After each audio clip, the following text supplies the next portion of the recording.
ہم ہی زمین کے اور جو لوگ اس پر بستے ہیں ان کے وارث ہوں گے، اور ہماری ہی طرف ان کو لوٹنا ہوگا۔ اور کتاب میں ابراہیم کا ذکر کرو، بے شک وہ نہایت سچے تھے، پیغمبر تھے۔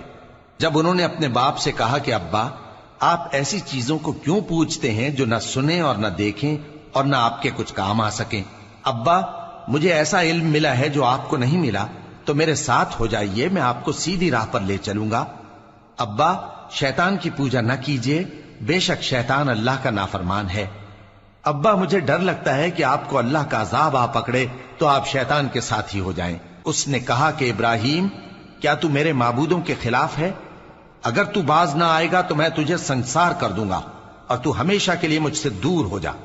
ابراہیم نے سلام علیکم کہا اور کہا کہ میں آپ کے لیے اپنے پروردگار سے بخشش مانگوں گا، بے شک وہ مجھ پر نہایت مہربان ہے۔ اور میں آپ لوگوں سے اور جن کو آپ اللہ کے سوا پکارا کرتے ہیں ان سے کنارہ کرتا ہوں، اور اپنے پروردگار ہی کو پکاروں گا۔